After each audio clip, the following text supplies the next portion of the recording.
Welcome to channel friends, आप सभी का स्वागत है आपके अपने यूट्यूब चैनल पे। ऑल ऑफ इस चैनल को सब्सक्राइब करके बेल आइकन वाला बटन प्रेस कर दीजिए। फ्रेंड्स, आज बात करने वाले हैं आईबीपीएस, आरआरबी, पीओ और क्लरिकल की 60 डेज प्लान की। यानी अभी जो नोटिफिकेशन आएगा उसके अनुसार जो एग्जाम की डेट इन्होंने मेंशन की है, तो लगभग 60 डेज ही अपने पास बचे हुए हैं कि अपने एग्जाम की प्रिपरेशन वो अच्छी तरीके से कर सकें। वो भी प्री और मेंस दोनों की प्रिपरेशन की टिप्स मैं बताऊँगा, स्ट्रेटेजी बताऊँगा आपको, और क्रैक इन फर्स्ट अटैम्प्ट, यानी अगर फर्स्ट अटैम्प्ट आपका है तो भी आप इस एग्जाम को क्रैक कर सकते हो। तो पूरा वीडियो आप जरूर देखिए और पसंद आए तो शेयर कीजिए और लाइक कीजिए। अगर आपके कोई भी डाउट्स है तो कमेंट जरूर कीजिए और टेलीग्राम ग्रुप पे भी जाके आप जुड़ सकते हो, वहाँ पे आपको बहुत सारा स्टडी मटेरियल फ्री में मिलता है। इससे पहले मैं बता दूं आपको, अगर आपने अभी तक आपने कोई भी मॉक टेस्ट परचेज नहीं किया है तो ये जो गाइडली का एक्सप्रेस कोर्स है, नहीं, यहाँ पे आपको मॉक टेस्ट भी मिलेगा, वीडियो कोर्स भी मिलेगा और भी बहुत सारी चीज़ें मिलेगी। तो गाइडली की एक वेबसाइट एक बार आप जरूर विजिट कीजिए, वहाँ पे आपको बहुत सारी चीज़ें मिलेगी, जो कि अगर बैंकिंग सक्सेस कोड यूज़ करोगे तो आपको एक्स्ट्रा डिस्काउंट भी यहाँ पे देखने को मिलेगा 10% का। तो एक बार जरूर चेक कीजिए यार, बहुत ही बेहतरीन क्वालिटी की मॉक टेस्ट है, आपको बहुत ज़्यादा फायदा होगा एग्जाम के अंदर। जब आप देने जाओगे तो मार्क्स भी बहुत ज़्यादा इंक्रीज होंगे आपकी। तो लिंक जो है डिस्क्रिप्शन में दिया हुआ है इसका। अब देखिए, जो एग्ज़ाम का सबसे पहला पार्ट आता है वो आता है कि आपने जो एग्ज़ाम का फॉर्म है वो जल्दी से जल्दी फिल कीजिए। यानी 21 तारीख इन्होंने मेंशन करके, तो 21 से पहले पहले अपने फॉर्म जिस भी स्टेट में आपको फिल करना है वो आप फिल कर दीजिए। तो ये काम आपको सबसे पहले करना है। उसके बाद देखिए, टेंटेटिव सिर्फ ही इन्होंने बताया है, अभी तक इन्होंने ये श्योर नहीं किया कि एग्जाम की डेट यही है। टेंटेटिव का मतलब कि इन्होंने सितंबर अक्टूबर बताया, तो मान के चलो आप 20 सितंबर से लेके 10 अक्टूबर के बीच एग्जाम आपके होंगे प्रीलिम्स के। तो डेफिनेटली कहीं ना कहीं अपने पास 60 डेज तो है ही है, उसके अलावा भी कुछ डेज और बचते हैं अपने पास। तो एक अच्छी स्ट्रेटेजी होगी तो अपने इस एग्जाम को आराम से क्वालिफाई कर जाएंगे। और जाइए, जनवरी 2021 में फाइनल सिलेक्शन आपका आ जाएगा, यानी आज से 6 महीने बाद आपके पास जॉब होगी, अगर आप एक अच्छी स्ट्रेटेजी से वर्क करते हो और इन 60 दिनों का यूटिलाइज करते हो। सिलेबस आप सभी को पता ही है कि रीजनिंग और न्यूमेरिकल एबिलिटी प्रीलिम्स एग्जाम में आते हैं, चाहे पीओ हो चाहे क्लरिकल हो, और दोनों 40-40 मार्क्स के होते हैं। और कंपोजिट टाइम आपको मिलता है 45 मिनट्स का। अब देखिए, मीडियम ऑफ लैंग्वेज इस बार इन्होंने ये चीज़ें क्यों दे रखी है। ये जो मीडियम ऑफ लैंग्वेज है ना, इसका मतलब क्या है कि हिंदी में होगा, इंग्लिश में होगा, और जो स्टेट की लैंग्वेज है उसमें भी देने की कोशिश करेंगे ये। तो यही मेंशन किया इन्होंने। इसके बाद मेंस एग्जाम का सिलेबस देखिए, यहाँ पे रीजनिंग है, कंप्यूटर है, जनरल अवेयरनेस है, इंग्लिश है, हिंदी है, न्यूमेरिकल एबिलिटी है। और जो अलग अलग स्टेट की जिनकी स्टेट में लैंग्वेजेस हैं उनकी भी आगे मैं दिखाऊंगा डिटेल कि किस स्टेट में आप हिंदी और इंग्लिश की अपनी जो लोकल लैंग्वेज है उसमें भी अपना जो एग्ज़ाम है वो दे सकते हो। तो वो चीज़ें अपने देखेंगे आगे। तो यहाँ पे देखिए, आप रीजनिंग जो है 40 क्वेश्चन है और 50 मार्क्स के हैं, बहुत ही ज़्यादा इंपॉर्टेंट रहने वाली है मेंस एग्जाम के अंदर। और कंप्यूटर की बात की जाए तो 40 क्वेश्चन 20 मार्क्स के हैं, ये भी बहुत ज़्यादा इंपॉर्टेंट मैटर करेगा अपना। जब आपके ओवरऑल कट ऑफ्स में आप रह जाते हो 1 या 2 नंबर से, तब आपको पता लगता है कि यार इसमें अगर मार्क्स अच्छे हो जाते तो डेफिनेटली कहीं ना कहीं मेरा भी सिलेक्शन हो जाता। तो ये 200 मार्क्स के होते हैं और 200 क्वेश्चन होते हैं। ये जो लैंग्वेजेस है ये आप देख सकते हैं यहाँ पे, candidate can opt either 4A और 4B। 4A और 4B जो लैंग्वेजेज है, इनके बदले में आप ये लैंग्वेजेज जो भी है जिन जिन स्टेट की यहाँ पे मेंशन करके वो लैंग्वेज आप उस स्टेट में फिल कर सकते हो। इसी लैंग्वेज में अपना एग्जाम दे सकते हो, और जो लैंग्वेज है वो भी आप ये भी सिलेक्ट कर सकते हो। तो ये यहाँ पे देख सकते हो आप। इसके बाद अगर बात करते हैं मैथ्स की, देखिए मैथ्स का सिलेबस मैंने पूरा लिख दिया यहाँ पे। Simplification, number series, quadratic equation, data interpretation, percentage, ratio, age, profit and loss, time and work, probability, mensuration, SI, CI, यहाँ पे CI ये भी आई नहीं है, एवरेज, पार्टनरशिप। इससे बाहर कुछ भी प्रीलिम्स हो चाहे मेंस हो, कुछ भी नहीं आएगा। इससे बाहर एक भी आपको जो टॉपिक से क्वेश्चन नहीं देखने को मिलेंगे। डेफिनेटली आप नोट कर लीजिए कहीं पे भी और देख लीजिए, यही क्वेश्चन आपको देखने को मिलेंगे। अब इन्हीं के क्वेश्चंस के अगर देखने को मिलेंगे तो अपने को इन्हीं पे स्ट्रेटेजी बनानी है। एक बार रीजनिंग का सिलेबस और देख लीजिए, syllogism, inequality, blood relation, ranking, direction, coding, decoding, number series, alphabet, test, puzzle, seating arrangement, input output. इनसे बाहर कुछ भी नहीं आएगा, चाहे प्री हो, चाहे मेंस हो, चाहे आरआरबी पी हो, चाहे आरआरबी क्लरिकल हो, चाहे आरआरबी एसओ का एग्जाम हो, सभी के अंदर यही सिलेबस रहने वाला है, मैथ्स और रीजनिंग का। अब आपको किस तरह से यूटिलाइजेशन करना है, देखिए 2 तरह के स्टूडेंट होंगे यहाँ पे। पहले तो वो जिनके कंसेप्ट क्लियर है, कंसेप्ट जिन स्टूडेंट्स का क्लियर है, पहले टाइप के वो स्टूडेंट होंगे। दूसरे टाइप के कौन से स्टूडेंट होंगे, वो स्टूडेंट होंगे जिनके कंसेप्ट अभी कुछ एक टॉपिक के क्लियर नहीं है, कुछ एक टॉपिक उनके क्लियर है पर कुछ एक टॉपिक के कंसेप्ट उनके क्लियर नहीं है, वो वाले स्टूडेंट होंगे।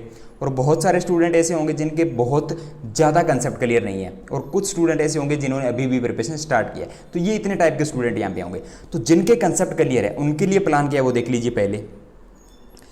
जिनके लिए कंसेप्ट क्लियर है उनको डेली एक मॉक टेस्ट लगाना है, डेली का एक मॉक टेस्ट लगाना है। प्रीलिम्स लेवल का डेली का मॉक टेस्ट, गाइडली का मॉक टेस्ट आप परचेज कीजिए, लिंक डिस्क्रिप्शन में दिया हुआ है। आप 2 या 3 जो भी साइट्स है वहाँ से मॉक टेस्ट परचेज कर लीजिए और डेली एक एक मॉक टेस्ट देते जाइए, तो 60 दिनों में आपके 60 मॉक टेस्ट हो जाएंगे। बहुत ही बेहतरीन। आप लोग बोलते हो ना हमारी स्पीड नहीं होती, सर स्पीड नहीं आती, स्पीड तभी आएगी जब आप डेली एक मॉक टेस्ट लगाओगे और उसका फुल जो है मॉक एनालिसिस आपको करना है कि यार ये टॉपिक का मैंने ये क्वेश्चन था, इतना टाइम हो गया, इतने टाइम में मेरे से ये क्वेश्चन हुआ ही नहीं, तो नेक्स्ट जो भी क्वेश्चन इस टाइप का अगर आता है तो मैं इसको जल्दी से करूंगा, और ये क्वेश्चन इस तरह से मैं कर रहा था लेकिन इस तरह से मेरे को करना था। तो वो सारी चीज़ें आपको वहाँ पे सीखने को मिलती है जब आप मॉक का एनालिसिस करते हो, तो बहुत ज़्यादा इंपॉर्टेंट है मॉक का एनालिसिस। इसके बाद ईच टॉपिक 10 क्वेश्चन, ये क्या चीज़ है? देखिए ईच टॉपिक के 10 क्वेश्चन, मान लीजिए आप मैथ्स का आपका परसेंटेज का है, प्रॉफिट एंड लॉस है, प्रोबेबिलिटी का है, टाइम एंड वर्क का है, तो हर एक टॉपिक के 10 क्वेश्चन डेली आपको करने हैं। यानी 10 क्वेश्चन एक टॉपिक के डेली करोगे तो आपके 60 दिनों में कितने क्वेश्चन हो जाएंगे? एक टॉपिक के 600 क्वेश्चन हो जाएंगे। यानी मान के चलो एक टॉपिक के 150 से 200 क्वेश्चन होते हैं, मान के चलो 150 क्वेश्चन होते हैं, और अगर आप 600 क्वेश्चन करके ले जाओगे तो लगभग 4 बार आप एक ही जो आपके पास जितने भी कलेक्शन है एक टाइप के टॉपिक के वो आप कर पाओगे 4 बार इन 60 दिनों में, तो बहुत ही बेहतरीन आपकी तैयारी हो जाएगी। यानी इस टॉपिक के 10 क्वेश्चन आपको डेली मैथ्स और रीजनिंग के करने हैं। इसके बाद आपको क्या करना है? क्विज। क्विज के लिए 2 ही साइटें हैं आपको पता है जहाँ पे डेली क्विजेज आती है, वहाँ से आपको मैथ्स और रीजनिंग की क्विज, साथ में जीए की क्विज, मैथ्स रीजनिंग और जीके की क्विज आपको लगानी है, और कुछ टाइम बाद वहाँ पे हिंदी की क्विज चालू हो जाएगी। तो जब वो हिंदी की क्विज स्टार्ट हो तो वो हिंदी की क्विज भी आपको साथ में लगानी है, फिर कंप्यूटर की भी आ जाएगी, तो सारी क्विजेज आपको बाद में लगाते देना है। अभी सिर्फ और सिर्फ आपको मैथ्स और रीजनिंग की क्विज लगानी है, और डेली बेस पे आप 4 से 5 क्विज लगाइए, क्योंकि पहले की भी बहुत सारी क्विज वहाँ पे होगी, तो उनको भी आप लगाइए, और जो न्यू क्विज डेली आ रही है उनको भी आप लगाइए। यहाँ से जो स्पीड का फंडा आपका है वो एकदम क्लियर हो जाएगा और स्पीड बहुत ज़्यादा बूस्ट हो जाएगी आपकी। और लास्ट मंथ, देखिए लास्ट कोई भी मंथ है, मान लीजिए अब जुलाई चलेगा, तो जून के लास्ट मंथ का 10 दिन का जीके जो है वो आपको डेली याद करना है। मान लीजिए आज आपने 1 से 10 जून किया, कल आप 10 से 20 जून करोगे, नेक्स्ट डे आप क्या करोगे? 20 से 30 जून करोगे, फिर आप मई पे आ जाओगे, मई का 120 किया, 1 से 10 किया, इस तरह से आपको करना है डेली। जो लास्ट जितने भी मंथ निकल चुके हैं अभी तक जनवरी से लेके, तो उनके डेली आपको 10 डे का जीए 1 महीने का करना है। इसी के साथ डेली जीके भी आपको करना है, और एक हिंदी का एडिटोरियल आपको करना है। अगर आपको चाहिए कि यार प्री प्लस मेंस की प्रिपरेशन साथ में करनी है तो हिंदी का एडिटोरियल आपको करना होगा। मिलेगा कहाँ पे? टेलीग्राम ग्रुप का लिंक डिस्क्रिप्शन में दिया, ज्वाइन कर लीजिए, मैं डेली प्रोवाइड करवा रहा हूँ वहाँ पे, तो हिंदी का एडिटोरियल वहाँ पे आपको मिल जाएगा। और हिंदी का सिलेबस जो भी है, जितना भी मैटर है वो मैं टेलीग्राम ग्रुप पे एकदम फ्री ऑफ कॉस्ट आपको प्रोवाइड करवा रखा है, तो यार वहाँ पे जाके आप जरूर देखिए इस चीज़ को। और इसी के साथ कंप्यूटर और जीए के जो बेस्ट सोर्सेज है वो मैंने प्रोवाइड करवा रखा है। देखिए जीए की अगर बात कीजिए तो स्पेशली जीए के लिए जो भी बेस्ट सोर्स है वो है फेयर क्लाउड्स, लिंक डिस्क्रिप्शन में दिया हुआ है, एक्स्ट्रा डिस्काउंट मिलेगा अगर बैंकिंग सक्सेस कोड यूज करोगे तो। एक बार आप ट्राई कीजिए, और यहाँ से 90% तक क्वेश्चन कवर हुए हैं लास्ट के एग्जाम के अंदर। तो यार जीके जो है बहुत ही स्कोरिंग टॉपिक रहने वाला है। आरआरबी के अंदर 40 नंबर का आता है, अगर आप यहाँ पे 35 या 30 की तक मार्क्स स्कोर करते हो तो यार बहुत ज़्यादा आपको जो है हेल्प मिलेगी ओवरऑल कट ऑफ में। और बहुत सारे स्टूडेंट ने इस तरह से सिलेक्शन लिया भी है। तो ये तो बात होगी जिन स्टूडेंट के कंसेप्ट क्लियर है, जिनके कंसेप्ट थोड़े बहुत टॉपिक्स में क्लियर नहीं है, यानी 1 या 2 टॉपिक में जिनके कंसेप्ट क्लियर नहीं है, तो यार आप ये करो कि पहले 1 से 10 जुलाई या 1 से 15 जुलाई का टारगेट सेट करो, वहाँ पे आप जितने भी आपके टॉपिक बचे हुए हैं उनका कंसेप्ट क्लियर करो, फिर इस स्ट्रेटेजी को आप अपनाओ। या 10 से 15 दिन आपको लग जाएंगे कंसेप्ट क्लियर करने में। अगर आप कोई भी पेड बैच ले रहे हो तो गाइडली का ले लीजिए, वहाँ पे आपको हर एक कंसेप्ट बेसिक टू हाई करवा रखा है। अगर आप नहीं चाहते कि हम पेड बैच लेना ही नहीं है तो आप यूट्यूब पे सर्च कीजिए, बहुत सारे वीडियोज़ आपको मिल जाएंगे, तो वहाँ से भी आप कर सकते हो। अब जिनके कंसेप्ट बहुत ही ज़्यादा कम है उन लोगों को क्या करना है? देखिए उन लोगों को करना है कि आप यार अल्टरनेट डेज पे, यानी 2 दिन में एक मॉक टेस्ट दीजिए, 2 दिन में एक मॉक टेस्ट दे लीजिए, डेली मॉक टेस्ट मत दीजिए आप, क्योंकि आपको टाइम नहीं मिलेगा। आप अपने कॉन्सेप्ट क्लियर कीजिए पहले, जब तक आपके कंसेप्ट बिल्ड नहीं होंगे मॉक टेस्ट देने का फायदा नहीं है। तो आप अपने कंसेप्ट बिल्ड कीजिए, और डेली नहीं तो आप अल्टरनेट डे पे मॉक टेस्ट दीजिए। और जिन लोगों ने अभी भी प्रिपरेशन स्टार्ट किया उनको मॉक टेस्ट नहीं देना है 1 अगस्त तक। 1 अगस्त के बाद वो लोग मॉक टेस्ट देंगे। 1 अगस्त तक वो लोग क्या करेंगे? जितने भी टॉपिक है उनका कंसेप्ट क्लियर करेंगे। अब कंसेप्ट किस तरह से क्लियर करें? देखिए मान लीजिए आपने आज टॉपिक उठाया परसेंटेज का, तो आज और कल इन 2 दिनों के अंदर परसेंटेज के बेसिक टू हाई जितने भी आपको क्वेश्चन मिलते हैं वो आप लगा दीजिए। तो इन 2 दिनों में आपको क्या करना है? एक टॉपिक 2 दिन के अंदर आपको एक टॉपिक कवर करना है। तो इस महीने के अंदर आप मानो 30 दिनों के अंदर आप कितने टॉपिक कवर करोगे? 15 टॉपिक कवर कर लोगे, जो कि 15 टॉपिक आपके यहाँ पे नहीं है इतने, 10 या 12 टॉपिक बनते हैं, तो 15 टॉपिक यार आप कवर कर लोगे जुलाई के मंथ में। यानी जो अभी भी स्टार्ट कर रहे हैं वो लोग जुलाई के मंथ में अपना पूरा सिलेबस कंप्लीट करके ले जाएंगे।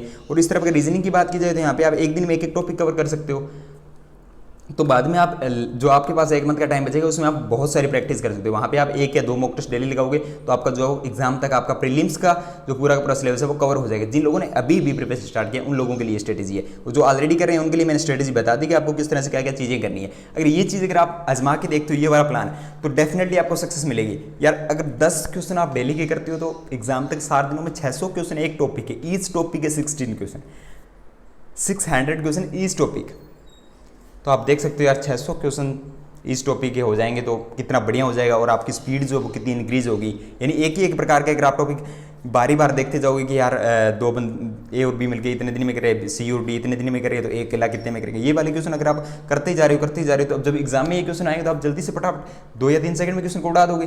तो ये आपकी अप्रोच तभी बनेगी जब आप बार बार प्रैक्टिस करोगे और डेली बेस पे प्रैक्टिस करोगे। देखिए ऐसा नहीं करना कि आप 2 दिन स्टडी कर रहे हो, 2 दिन आप मान लीजिए 12 या 13 घंटा स्टडी कर रहे हो और तीसरे दिन आप रेस्ट कर रहे हो, फिर चौथे दिन रेस्ट कर रहे हो, फिर 5वें या 6ठा दिन आप स्टडी कर रहे हो। ऐसा नहीं करना, कंटिन्यूसली स्टडी करना है। मान के चलो भी आप डेली 8 घंटे स्टडी करते हो, तो ये नहीं है कि आप यार 2 दिन आपने 8 घंटे की, तीसरे दिन जाके आप जो 1 घंटे स्टडी कर रहे हो, चौथे दिन जाके आप 2 घंटे कर रहे हो, फिर 5वें दिन जाके 6 घंटे कर रहे हो, 7वें दिन जाके 8 घंटे। एक पूरा आप स्टडी का प्लान बनाइए कि डेली मेरे को यार 4 घंटे पढ़ना है तो डेली 4 घंटे ही पढ़ना है, उससे कम मेरे को नहीं करना, ना उससे ज़्यादा करना। 4 घंटे तो 4 घंटे में पढ़ूंगा। अगर आप चाहते हो कि मैं 8 घंटे पढ़ना चाहता हूँ डेली, तो 8 घंटे का प्लान सेट कीजिए। ये मत कीजिए कि आप एक दिन पढ़ देते हो पूरा दिन, दूसरे दिन फिर आप कहते हो कि कल पूरा दिन पढ़े थे आज आराम कर लेते हैं, तो वो वाली सिचुएशन अगर करोगे तो एग्जाम क्लियर नहीं होगा। डेफिनेटली मैं आपको बता देता हूँ एग्जाम क्लियर क्यों नहीं होगा अगर वो स्ट्रेटेजी अपनाओगे तो। देखिए मान लीजिए आपने आज किया प्रॉफिट एंड लॉस, आज मान लीजिए 1 जुलाई है, 1 जुलाई को आपने किया प्रॉफिट एंड लॉस का टॉपिक है। अब आपके पास आता है कि 15 अगस्त को जाके फिर दोबारा से आप प्रॉफिट एंड लॉस कर दियो, तो 1.5 महीने या 45 दिन के बाद सेम टॉपिक पे आप आते हो, तो वहाँ पे आपको फिर से बेसिक कॉन्सेप्ट सीखने पड़ेंगे क्योंकि आप बहुत सारी चीज़ें भूल जाते हो।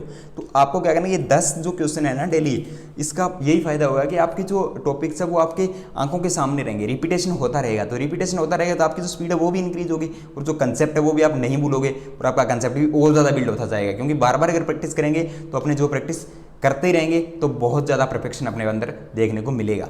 तो यार ये स्ट्रेटजी अगर आप अपनाते हो डेफिनेटली आप जॉब ले जाओगे और जनवरी 2021 के अंदर डेफिनेटली आपके पास एक स्माइल वाला मैसेज आ जाएगा। तो ये चीज़ आप कीजिए और अगर कोई भी आपको हेल्प चाहिए तो आप टेलीग्राम पे जुड़ सकते हो, यहाँ पे कमेंट कर सकते हो, आप जरूर पूछ सकते हो। आपको हर एक प्रकार की हेल्प की जाएगी, किसी भी प्रकार का आपका डाउट नहीं रखा जाएगा, पूरा डाउट आपका क्लियर किया जाएगा। एग्जाम से संबंधित, नोटिफिकेशन से संबंधित, सब्जेक्ट वाइज कोई भी आपको अगर मान लीजिए किसी की पीडीएफ्स वगैरह चाहिए तो भी आप वहाँ पे आ सकते हो। एक टारगेटेड ग्रुप भी अपना चल रहा है आरआरबी के लिए, अगर आप लोग इंटरेस्टेड हो तो उस ग्रुप में ऐड हो सकते हो। ऑलरेडी ग्रुप पहले से चल रहा है, उसमें टारगेट बहुत सारे बच्चों ने सेट कर रखे हैं और वहाँ पे आप क्या कर सकते हो आके, अगर आप चाहते हो कि यार हमसे डेली टारगेट सेट नहीं होता तो सर आप हमें टारगेट दीजिए, तो वो टारगेट वाला ग्रुप अगर आप ज्वाइन करना चाहते हो तो आप टेलीग्राम पे जाके मैसेज कीजिए, वहाँ से आपको जो वो सारी डिटेल उसकी मिल जाएगी। तो थैंक यू दोस्तों, have a nice day. Video को लाइक शेयर कीजिए।